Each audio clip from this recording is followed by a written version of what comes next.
Good morning. So I've been wanting to talk about executive function with the struggle of it in ADHD with our homeschool for a while.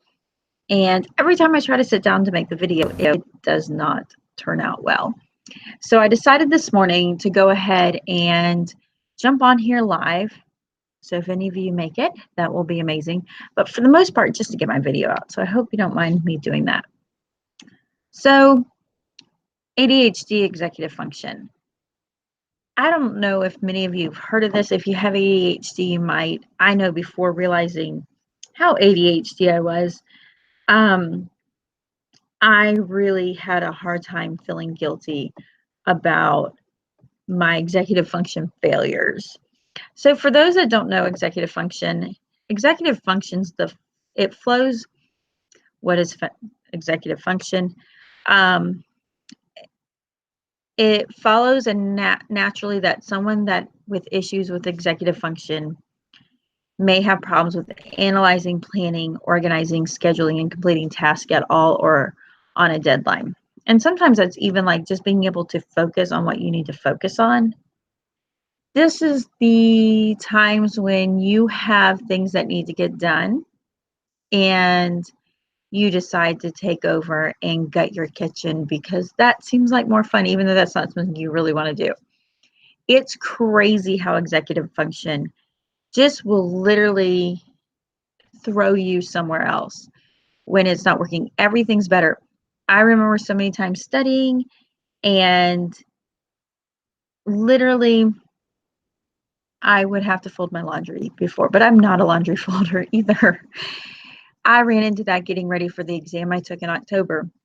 I wanted to gut the house. I wanted to change the living room up and turn it into this. And I had to tell myself no. And the only way to keep myself from misguiding my executive function was by literally leaving the house to study. So it can be pretty powerful, especially when it gets misguided. So if you have, oh my, somebody's up. So for those that don't know me, if you're here, give me a thumbs up. Um, I'm just so Trish. I'm a mom of 6 kids. From right now, they're from 3 years old to 14, and we've been homeschooling for over 10 years now. I left the workplace as being an engineer to come here. Our entire family is some level of ADHD, and I tend to be more ADD. The allergies have gotten good. So, a child without problems with executive function may appear like this. A middle school teacher assigns the class a book to read and writes the due date for the book report on the board. A student must be able to determine where to get the book, how long he thinks it will take to finish reading the book. If the teacher has a specific book report format, book report format. Sorry, I read that wrong. I'm reading this out of ADD-itude. I have the link in the description below. If the teacher has a specific book report format, the student will have to keep it in mind as he reads the book and take notes. He needs enough time to write a rough draft, get help from the teacher or parent if needed, and write a final draft by the due date. If a student has good executive function, the work will get done on time. If you have executive function issues, it just doesn't get done. Sometimes it doesn't even get started, which can be so frustrating. So frustrating to get done. We deal with this all the time in our house. Like I said, there's all kinds of information if you've never heard on it. I run into when things get monotonous. I hate to use that word, but when things get monotonous, our executive function starts to fail. When things get high stress or too much at one time, executive function starts to fail in our house. So things I've done over the years. I am live this morning. I am trying to get this video out, and for me, this became the only way to make sure I got it out. So got my coffee.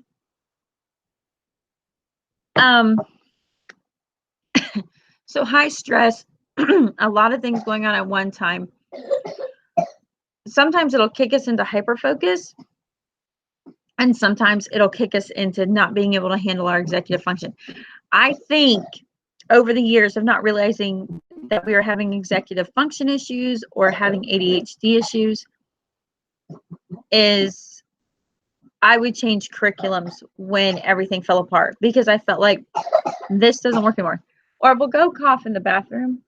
I swear he's coughing because I'm videoing. He's over there. Anyway, sorry. Do you ever have that when they get allergies and they cough for attention? They do.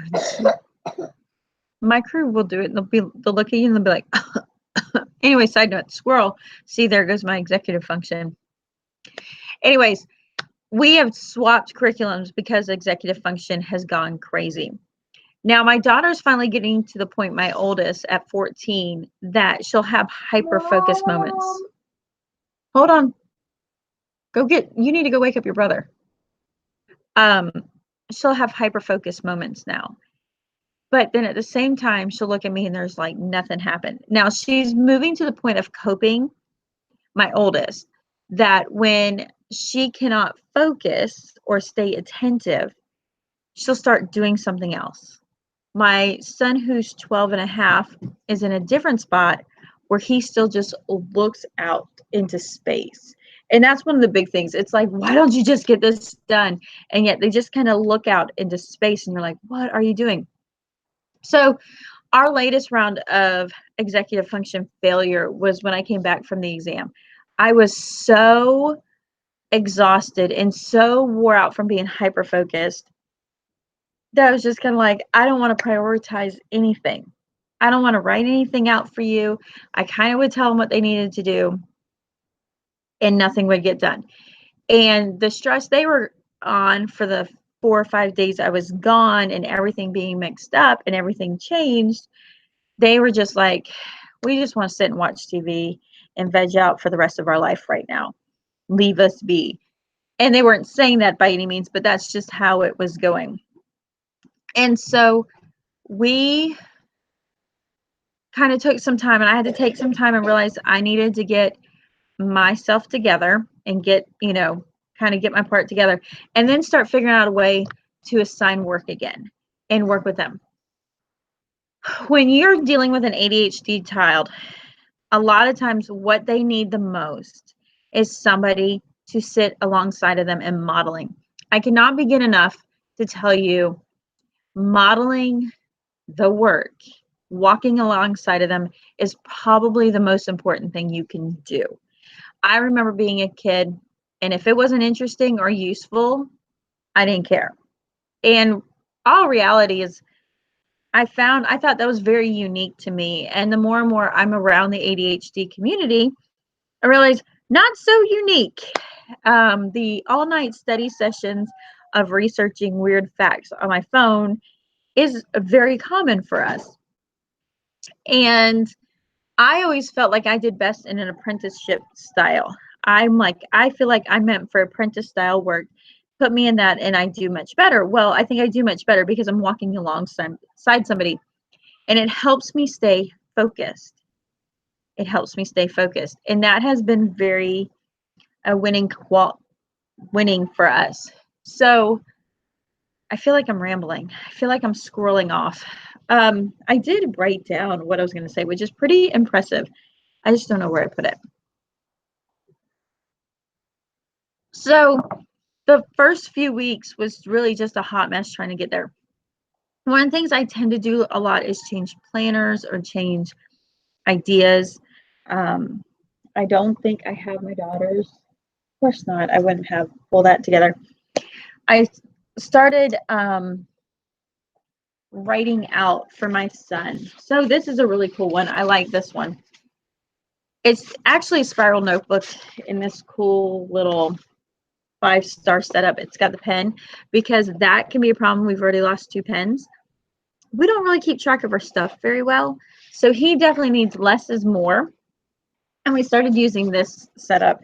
Now this setup is nice because it has these removable that you can change it. And what works out really nice is I write the assignment I have for him today, and I try to write it in cursive to help him really read cursive. It's kind of one of my styles. And then I'll actually write in here, write your prepositions, write your declensions. And then he'll do that. And then I'll put the divider for the next day and I write the next day's assignment. And I started asking him to highlight when he's done. But I'll leave the pages back here and I'll format them. So I know he needs 3 columns of writing. So I fold the paper so he sees the folds. We're doing our Latin. In doing our Latin, we started, I started setting it up. And I'm going to talk more about this, but I'm seeing such a huge benefit in it. Can you see that? Essentially, I took it as if I were writing the notes, and I left boxes and openings in the paper for him to write and to translate from the book. And I did that, like here's second lesson. And we're spending time just reviewing. So I don't know, can you see that well? Okay. Just reviewing concepts. And one of the things I did it is I can easily highlight and say, write this down. But he hasn't modeled enough of how to, and I mean, this is normal. I'm seeing this a lot at the middle school age where with working with other people's children that they don't see how to transfer onto notes. I even see it in high school. They can't get the information from the book into the paper, even though they know what they wanted to say. But if I model it for him, he does. And so I suspect after so long doing this, he will pick up, this is what I'm grabbing from my book and this is how I lay it out. So I try to make sure there's enough room. So I will change planners up from time to time. I will change the style in which we do things. One of the new ones I started working on is, this is our board. I love this board. I got it at Walmart. I stole the idea from Jay Morrell. And every day I draw a chart of what we're going to do. And I mess with my kids and I mess with their executive function just a little bit where I change the format. So yesterday it was by time because time was crucial that day. But today it's actually going to be by task. So they'll have their name there. I will have the different task, and then I will let them know what they need to get done in there. Then I even create a list for me and what I need to make sure we get done, because just like them, I will lose track of time and then not realize what it takes to get stuff done. And then what we're doing together, and then the things I need to be working on. And this has helped a lot. And again, executive function can mess up with me. Now I have to transcribe that all into my book. Well, I just take a picture. I take a picture.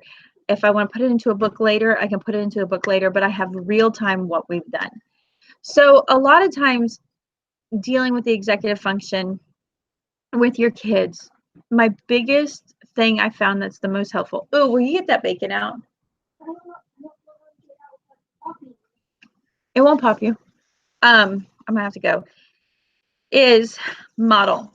Work alongside. When they can't get things done, work alongside. And when you're not being productive, don't sit there and be miserable about it. Get up and go do something. Get up and go do something more fruitful somewhere else. Don't spend your day. And I sit there and I preach to my kids on this. Do not spend your day staring at something and waste your day. If you can't click your brain into it, then go do something else. Go walk, go exercise, go run, go work on, we have animals, go work with the animals. And a lot of times I find giving my brain a break, having my body busy doing something productive, and then going and allowing my brain to rest, things will kind of order back in together. And so if you're not giving your brain enough rest, it will get kind of like, So here lately, I've been asking, like, my son's really struggling with the executive function. Go for a run. You need to start running. Running will help. And it does. It actually calms your brain, helps you kind of get back in together. And a lot of times when I find I'm not as productive as I was, I will go ahead and I realize I'm not walking either. I need to get back to walking. Another trick I use in the homeschooling is when that executive function is not functioning, you can't ask for heavily involved activities.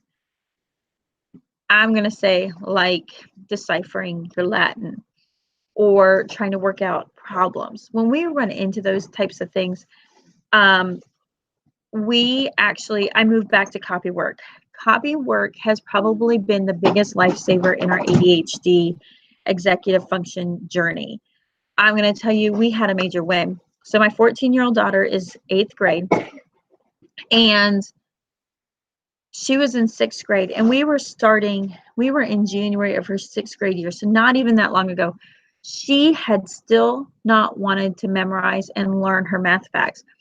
I had spent years, addition, you have to learn your addition. She just did not care to learn addition. And I'm literally sitting there, we are halfway through 6th grade and we still don't have this. This is not okay. And anytime I tried to get her to work on anything math oriented, her executive function would go into default and she would stare into space and cry. And she's like, I don't want to do this. Are you kidding me? And so finally I said, you know what? And this was probably my big light bulb moment on executive function wins was I said, then I went and typed up I've talked about this 2 years ago. I have some videos on it where literally copy work your math facts. Copy work your math facts. And so I made them copy work. And the first time she did it, and the first time I think I didn't give her a chart. I just said, 1 + 1 is 1. 1 + 2 is 2, or 1 + 1 is 2. 1 + 2 is 3. 1 + 3 is 4, all the way down to 1 + 12. And then the next column was 2 + 1 is, 2 + 2 is, 2 + 3 is, and all the way across. And it took her all the way to 12 + 12. It took her hours. And the next day she's like, what am I doing for math? I said, the same thing you did yesterday. And she's like, what? And I said, yes, the same thing as yesterday. So it became this like very rote, not a lot of thinking involved. She's just copying the math facts. And she hit the point that her brain was finally no longer fighting her. She's like, okay, I'm going to get this done. She goes, but it's so boring. She's kind of bored. And I said, good. There's patterns. If you pay attention, you can find patterns. Well, then it gave her brain like, oh, she didn't feel like she had to create things. She kind of was sitting more on a point of, let me observe things. And she did that in an observing. She goes, oh, there are patterns here. This is really cool. And then it got to the point within about 2 weeks, from that point, she had her math facts down that she could do that entire addition page in about 15 minutes. The very first time took her 3-4 hours, something crazy like that. And then literally 15 minutes done. And I said, great, now we move on to multiplication. So we hit that part. And once she got there and she did it, and it took 2 months. 2 months, and we accomplished what we had worked on for the last 6 years. In 2 months, we were good. And I gave her a Saxon 5-4. And so there's been times I've let her test through when she's gotten a concept and she's moved on.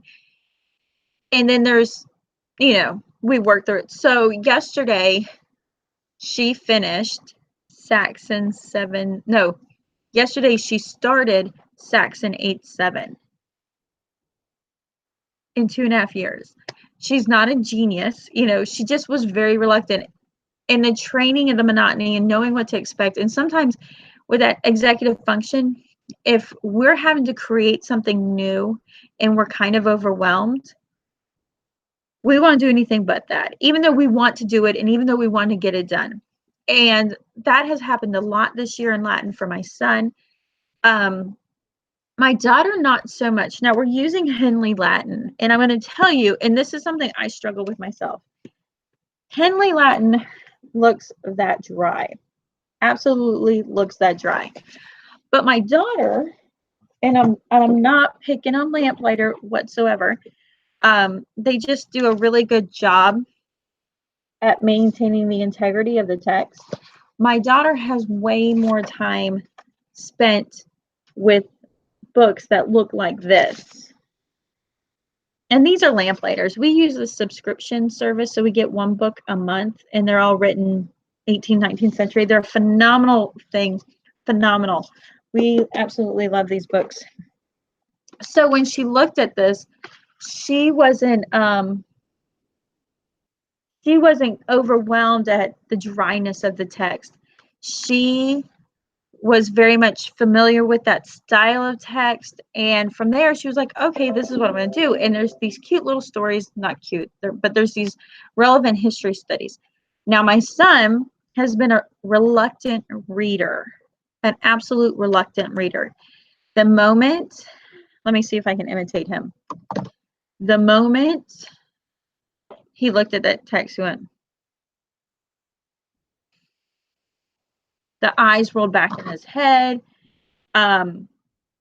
He just very much was like, I'm done. And with that, unfortunately, I only did it the first round, but with this, I started walking him through the highlighting process, and I've kind of fine-tuned my highlighting process, but just showing him how to differentiate color and add color to it and helping him out. And that did take the ease and the burden off learning Latin, but I didn't stick to staying with him like I should have. And so then I've turned into creating like my own little worksheets that I write him out in hand, that I'm asking him to move them over. Or sometimes I've printed up charts of just sit here and translate and decline each one. And I have it all set up in a chart. So he's just using a dry erase one and he declines each one. And it works out phenomenal. So one of our big ones is writing has been a struggle. And now we're doing Lost Tools of Writing through CC, and that's been somewhat kind of a struggle. And so I'm kind of over our break this winter. We're working through IEW. So we're catching up with my daughter's essentials class with IEW. But I realize I can't just hand it to him and expect something's going to happen. Nothing is going to happen. I'm asking him for something new, and it feels like another burden. So I have to change that attitude that this is going to be funish, but this is with mom, and we're going to do this together. So we did one of our IEW lessons. That is our keyword outline that I wrote. They copied essentially what we did, but I'm going to do a lot of modeling, and we're going to do this together in order to have success. So in the end, and I really do need to get going, I just kind of, and if you're here and you've enjoyed this, give me a thumbs up.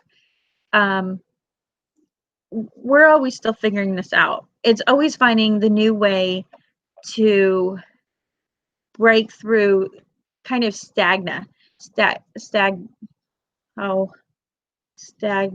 No, I can't figure out the word today. It's not coming to me. But when things just kind of go to a dead stop, essentially there's no circulation. There's no anything going on.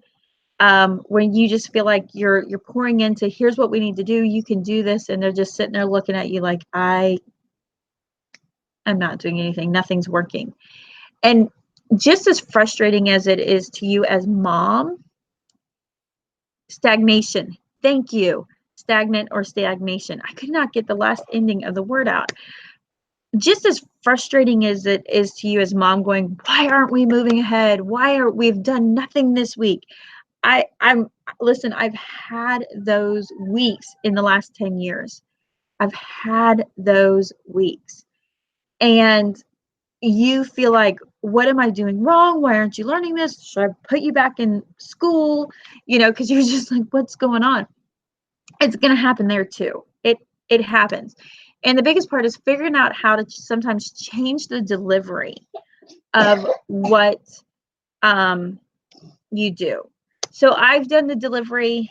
I like it. Cola says that she had a breakthrough with her ADHD child by having a checklist to her cleaning room, and it worked. And that has been huge. I've done that with like cards, but then we tend to lose cards. Be prepared for that. Things will get lost. You will have to remake it. There's the idea of, I'll have to share this week's board ones, because doing this helps, is a force to me to rewrite it every day, which is not something I'm really good at, maintaining that sense of delivering it over and over and over again. That's hard for me, much less, but we have found one of the things I run into, and this is, I've chatted about it before in a mama chat, was how I would want to just check things off so I can see all the stuff we got done. But seeing that long list that has never moved anywhere, has never gotten anywhere, or not long list, but seeing how the list hasn't like gotten less, didn't help motivate the kids. What I had to find was what motivated the kids was actually erasing the task, so they didn't visually see it anymore, because they couldn't see enough white space around what they had. So in order to fill my need of, I want to see what we got done, and fill their need that they want to see that they're almost done, I take a picture. I literally get my board done for the day, I take a picture, and then at the end of the day I take a picture, and then I can be like, oh, look what I got done, look what we got done, isn't that great? And that is a huge help for me as mom, because I want to see the checkoffs, and my kids can see the list is getting smaller and smaller and smaller. And that has been huge. That has been absolutely huge for them. And that kind of goes into white space. If you want your kids, well, this goes twofold. The more pages it is, the more overwhelmed they're going to be. The more text on the page, the more overwhelmed they're going to be. So you're kind of like, okay, I'll make it less stuff on the page, more pages. But at one point, too many pages becomes too much. And that's really hard, because you're like, well, where's the balance here? One of the things that's been huge for us, especially like doing the Latin declensions and the writing out, is dry eraser. I cannot begin to tell you enough. I want to see pages filled with things. But is my goal to have pages filled with things, or is my goal for my children to go through that action of learning? And the goal is for them to learn, not to have pages of evidence. And so some of the ways we do it is page protectors with dry erase markers, dry erase boards. I have, stashes of dry erase boards that I keep. And we were using chalk, but the chalk dust with my family's allergies ended up being a hot mess. And so we do those things. So anyways, this was my executive function. If you enjoyed this video, give me a thumbs up. If you haven't already, subscribe. My ADHD here lately, I'm pretty hit and miss, but eventually I'll be more. But I have a whole treasure trove of homeschooling related information and things I found out over the last few years in my bank of videos. Some are wonderful, some are but that's how it goes. So I'm going to talk to you later. I'm going to get my executive function kick in, get my board built for today. I'll take a picture once I get my board built. And we will talk to you later, and I hope this was helpful. And let me know, where's the solutions you found in your executive function? Where's the struggles you are trying to overcome? And let's see what we have together, because I'll read the comments real quick because they were short. Besides the fact you love my haircut, thank you. Christina says, thank you so much for this advice. I have an 11-year-old son and a 6-year-old that struggle. Yep, so do I. Shug says, yes, it's so easy to get stuck in the task that you desire to get done. I agree. When I've pulled away and gone back, it's been good reset. This is such good advice. My husband has ADHD and I see it in my kids as well. Thank you for these helps. No problem. I had a breakthrough with ADHD, my ADHD child checklist for her cleaning room. I need to do that for multiplication. My 4th grader does not get to remember how to do anything. Yeah, definitely. Doing the, I don't have 4th grader. I have a 5th grader and a 3rd grader. Does that make 4th grader? I'm being corrected.